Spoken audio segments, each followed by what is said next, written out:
Hey there everyone, this is Michael Dougal, the Nootropic reviewer. I review nootropics, and in this video I'm going to share with you nootropics that I will not be using this year. Heck, maybe I won't use them forever, but I have learned that these nootropics are pretty much like counterproductive when it comes to improving my productivity and making more money, or they have some really bad side effects. And the very first one will surprise you a little bit. It is L-Theanine, which is probably one of the most popular nootropics out there, specifically for relaxation, for calmness, for keeping you in a state of peace, blissfulness, and where it's most commonly used is along with caffeine. And that's how I was personally taking it. I was typically taking it in a ratio of like 100 milligrams of caffeine with 200 milligrams of L-Theanine, thinking that L-Theanine was helping to keep me calm and helping to eliminate those negative side effects from caffeine. But I have now learned that L-Theanine was making me far more relaxed than I would like to have feel. So this is L-Theanine.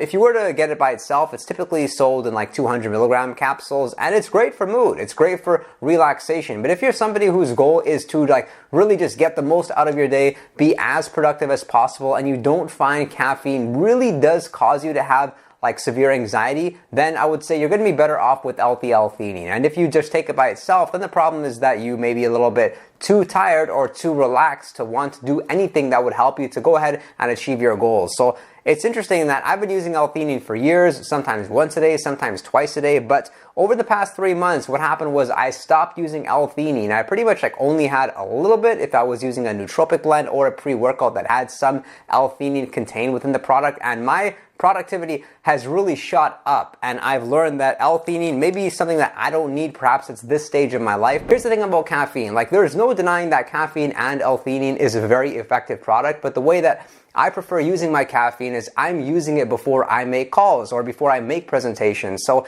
it's not like I really need L-Theanine to kind of put the brakes on that and to tone down my energy. I need the caffeine to really lift me up and keep people engaged. So that's where I'm using caffeine. But if it was such that I was using caffeine like prior to doing independent work, maybe I'm behind my computer, kind of like tunnel vision work, then I would consider using the L-Theanine. But again, that's just not how I'm using caffeine. So you're going to have to decide whether you like it or whether you don't. But if you are somebody who's consistently been taking L-Theanine for years, like myself, then I would strongly encourage you, like, just try 60 days off of L-Theanine. Nothing wrong with that. And then you can really know if it's helping to enhance your productivity. Because I definitely believe like having less nootropics is better, keeping things simple and keeping them in a routine that you can follow.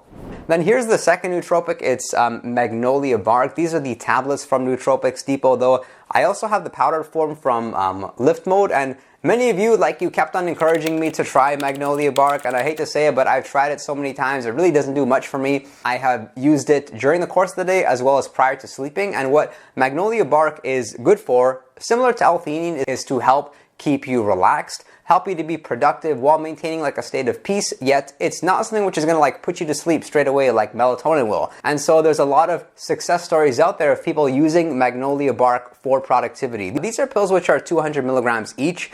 It's instructed to take 1 tablet per day. Again, I did not notice anything from it whatsoever. The great thing about Magnolia bark is it is very inexpensive. So if you're somebody who has had a little bit of success with some of the more relaxing supplements like lemon balm or like L-Theanine, and you're looking for other options, Magnolia bark is a great one, and it seems like pretty free of side effects, or side effects are fairly uncommon. So I have to say thumbs down, though some people like it. I think a nice alternative is taking lemon balm. I typically take lemon balm extract once, just right before sleeping, and it really helps me get in a state of relaxation. And I've talked more about that supplement right over here. You'll likely find this video quite informative.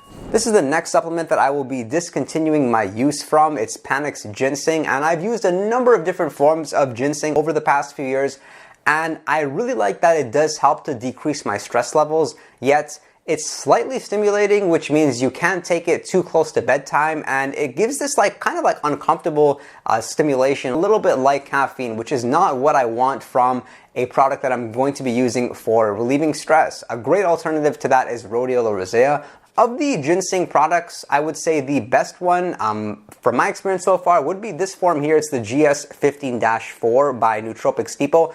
And they have done a phenomenal job with this product, GS15-4, because before I discovered this particular form of Panax Ginseng, I didn't like it. So I went from not liking ginseng to feeling kind of like neutral about it. If Rhodiola rosea was not in the picture, then I'd probably be using this. It's okay, you can get a nice short-term benefit, but I don't like that uncomfortable stimulation that I get from it, and I have always seen ginseng a little bit overrated. Let me know if you disagree with my thoughts on ginseng. Be sure to comment below, and let's jump into the very next nootropic, which is going to be this one right here. It's phenylalanine, and the way that I see phenylalanine, it's like a weaker form of L-Tyrosine. What we know about L-Tyrosine is it's one of the best supplements you can take for motivation and for focus. It increases dopamine levels and makes it such that you can get like a good 90 to 120 minutes. And so why phenylalanine became popular, I have no idea. I heard some really neat things about using it with caffeine can cause somewhat of a euphoria, and that was why I was using it. I was taking a little bit of it pre-workout, not too much because L-Tyrosine was doing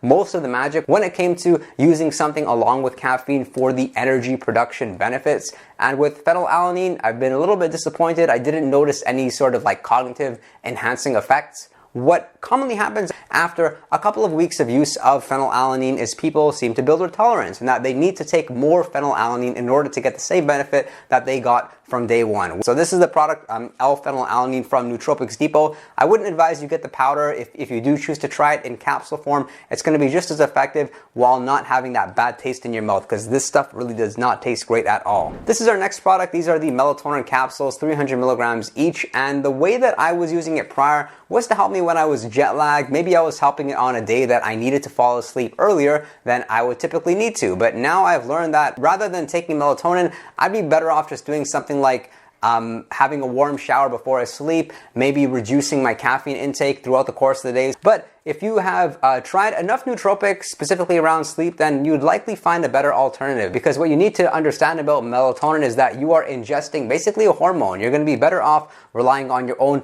normal, natural melatonin production and use that to help you fall asleep. If you're somebody that needs to take melatonin to fall asleep, then I would strongly encourage you to do some research, find some natural health practices that can help you get to sleep. Simple things like getting sunlight in the morning has been proven to help. I don't like melatonin that much. It seems to not enable me to sleep longer than 7 hours. It's like, it makes me sleep very effectively, but I don't sleep as long as I want to, especially for those days when I plan to sleep in. So I will probably take this maybe a handful of times during the year. I think it's horribly overrated. If you've read anything about melatonin helping you with fat loss or blunting your appetite, I think it actually does the exact opposite by not enabling you to sleep. And here's our next supplement. Although it's not really a nootropic, it's more like a supplement you would use around workouts. It's BCAAs, branched-chain amino acids, which include leucine, isoleucine, and valine. And what they're good for is improving protein synthesis, meaning it's more likely that when you ingest protein in your diet, that it translates to building muscle through building muscle tissue. And branched-chain amino acids as a supplement have been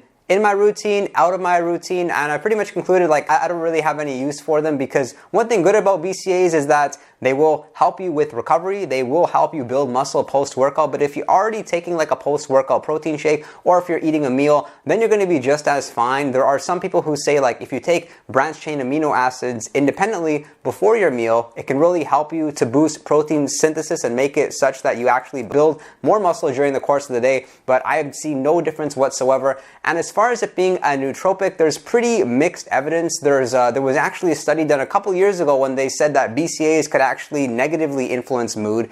However, there has now been a study saying that BCAAs can help with anxiety and can actually help with weight loss as expected. So I've not seen no benefit with it as a nootropic. However, the great thing about BCAAs is that if you are somebody who fasts during the course of the day, like you practice intermittent fasting, then you can use some BCAAs around your workout. Sure, it may mean that you're no longer fasting because you're taking BCAAs, but it's going to really help you with recovery, and it's going to help you to protect your muscle, especially when you're working out. Like if you work out fasted, I would strongly recommend that you take some BCAAs prior to your workout. And I hope you did find this information helpful. I want to know more from you. Tell me, what is one nootropic that you will stop taking throughout the course of the year, or you're going to discontinue forever? And I really hope you did get value from this video. Thank you for your interest in nootropics. And if you'd like to chat with me one-on-one, you can do so over on Patreon, or you can send me a direct message on Instagram. And be sure to visit our Discord server, where we're having a 24/7 chat room and we're having a lot of fun. And I look forward to seeing you all next time.